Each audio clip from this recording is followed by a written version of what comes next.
Anong mensahe ang kailangan marinig ng mga Cancer o Cancer sa buong buwan ng December 2024? Pwedeng mangyayari ito kung mangyayari pa lang kung hindi man para sa inyo. Itong magiging reading, hindi baka para sa someone na malapit sa inyo, sa someone na kakilala nyo mismo. Baka may lumabas na gender mamaya. Gawin nyo na lang energy, masculine at feminine energy. Pwede rin naman na huwag nyo nang pansinin yung gender. Hindi ko masasabi kung anong magiging reading, kung positive ba o negative. Depende sa kung anong mapipick up kong energy. Answer. Reading.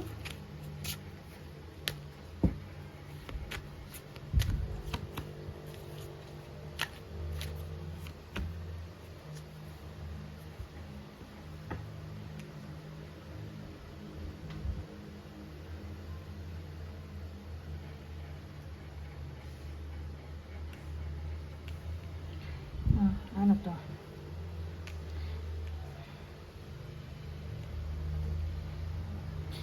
Walang case dito. Hindi pa to relationship. Ano to? Career o business na ang bida ay single mom. Okay?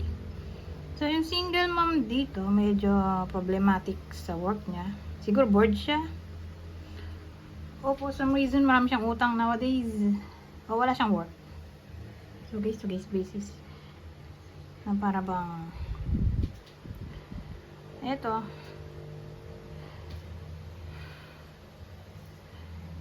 di siya masaya sa takbo ng career niya.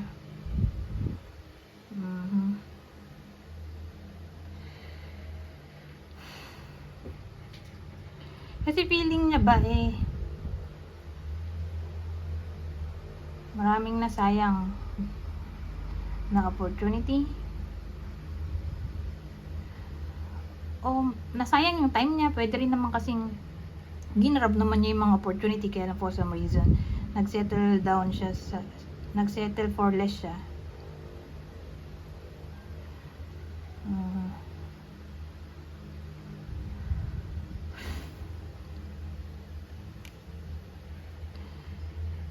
So lahat ng negativity na sinabi ko dito, baka mag-reflect siya, okay, sa tinakbo ng buhay niya. What went wrong?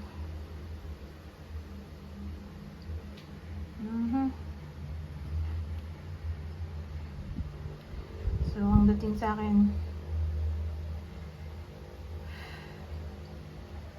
sa month na to, may tendency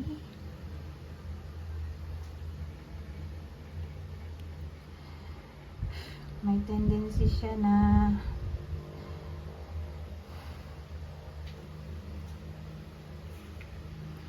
mag-reflect. Kung di mag-reflect, di sabihin natin ginagawa naman niya ng effort na mabago yung sitwasyon niya. Sabihin natin walang work, nag-a-apply naman. Sabihin natin bored siya sa work kasi di niya trip yung mga katrabaho niya o yung boss niya. Nagtatry naman siyang makisama. O nag-OT naman siya. Araw-araw siya pumapasok. Di siya na late. So, kung may ginagawa siyang improvement, magbubunga yan. Okay? Basta may ginagawa siyang action, asahan natin na may reward na maaaring mangyari. Ayun. Tingnan pa natin ano pang madedetect natin dito. Ayan, bato. Collective reading nga pala to, ha?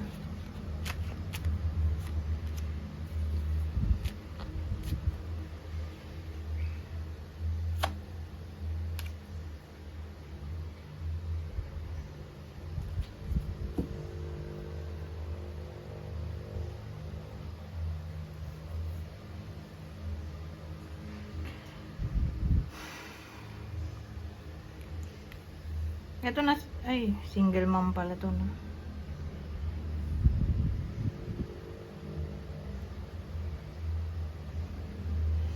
Ito siguro yung partner niya.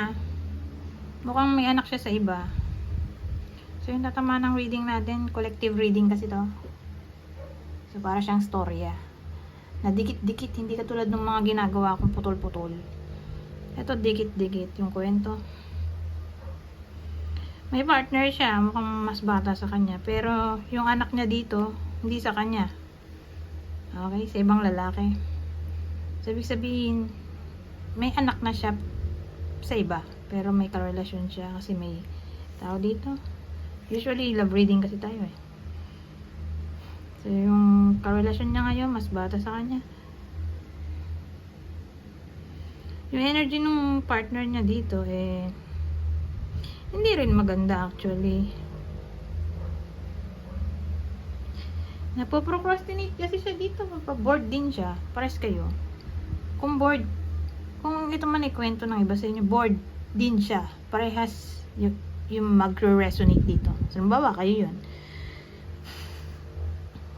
Example, existing na talaga na gano'n ang sitwasyon, bored sa workplace kasi mukhang may trabaho yung babae. Pero di siya masaya sa workplace o sa salary niya. Kasi gano'n din yung partner niya dito eh. Baka nga walang work din to. So kung wala kayong work, baka wala rin siyang work. O kung may work kayo, pero malit salary, itong partner wala ang work.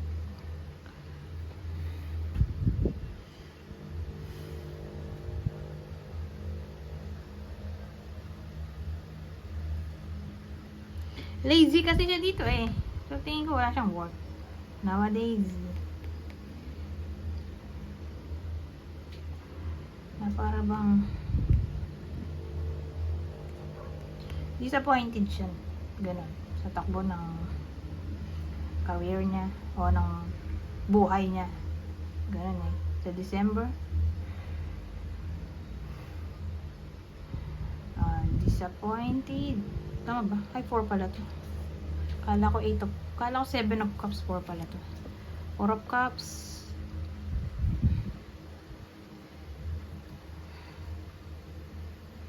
So, 4 of cups na baliktad.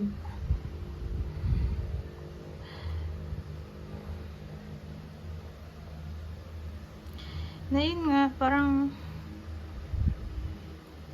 dating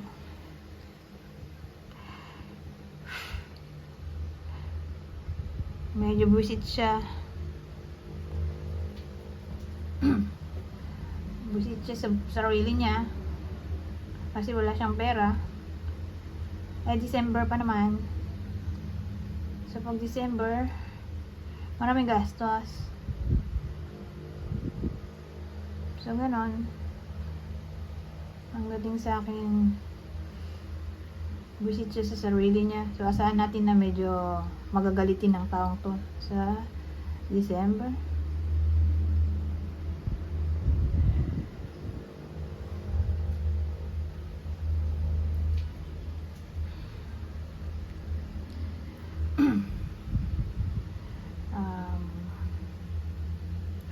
Ano pa?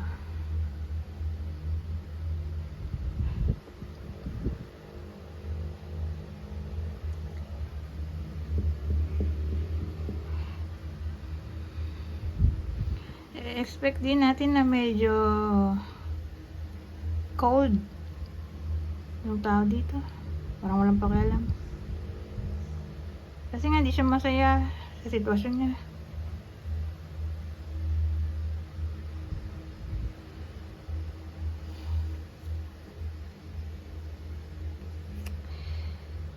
Kasi may darating naman na opportunity dito, oh. Kaya lang di niya i-grab eh. O i-grab man niya eh, magre-resign din siya agad. So unstable yung source of income dito. Medyo immature kasi siya dito. Para siyang impulsive sa decision making. Anyways,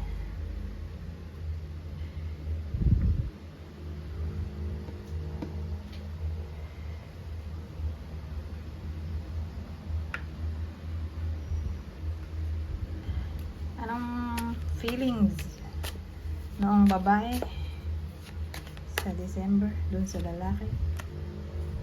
So, pwede rin itong feminine at masculine energy.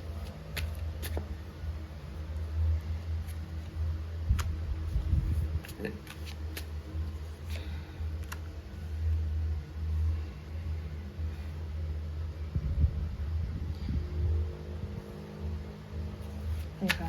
Eh, dun sa lalaki, dun sa babae, feelings. Buhayin na natin. Ano to?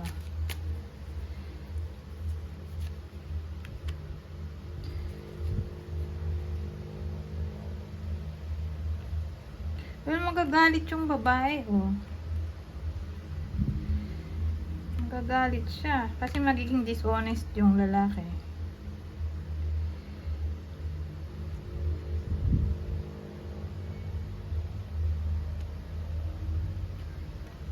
Hopeless siya dito, eh. Ano to, one day? One day siguro, sana maayos pa.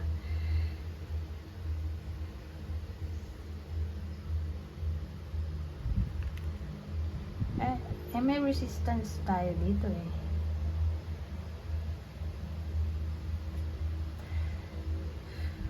Pero, may secret admirer. Ba't gano'n?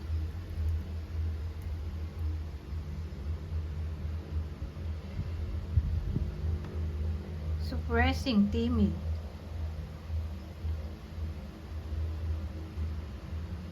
Ano to?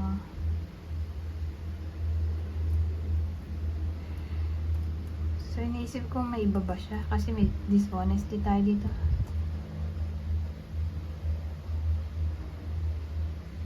O baka ayaw niya. Pero may dishonesty tayo dito. Wala namang sigurong third party. Dahil resistance at secret admirer, suppressing, timid. Wala namang dishonesty, kundi prone sa lying yung partner.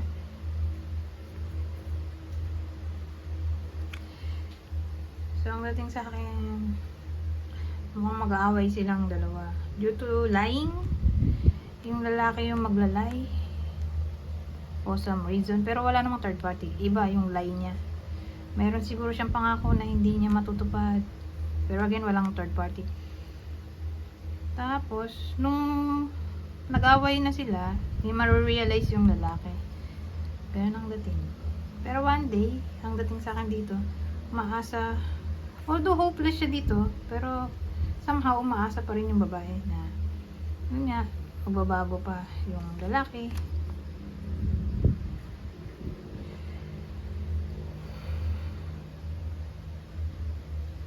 O baka naman may pinagsisilosan yung babae. Pwede rin sa combination na to. Pero wala namang gusto yung lalaki dun sa pinagsisilosan niya. Feeling lang ng babae, may iba na yung lalaki, pero wala naman. Yun yung ibang case. Since general reading naman to, so kunin nyo lang yung info na sa tingin nyo ay fit sa sitwasyon nyo. Whether nangyayari na to o mangyayari pala. Anyways,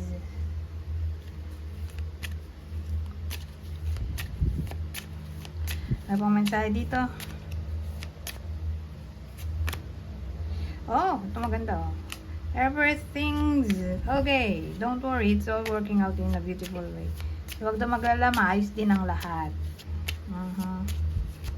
Mapapera, problema sa pera o relasyon, maayos pa yan. May kailangan daw i-research yung iba sa inyo, lalo na kung sabihin natin tatama sa inyo yung sinabi ko na may pagsisilosan yung babae, pero wala naman siya dapat talaga ipagselos kasi hindi naman trip nung lalaki yung pinagsisilosan ng babae. So again, kailangan mag-research dito. Feeling ko yung babae yun. Do some research. You need more information about this situation. Look into it further before proceeding. So, pwede itong research o investigation. At ang huli, express your individuality. Allow your true self to shine because you're also awesome. So, in-encourage dyan na gawin nyo lang yung gusto nyo. Magpakatotoo kayo sa sarili nyo.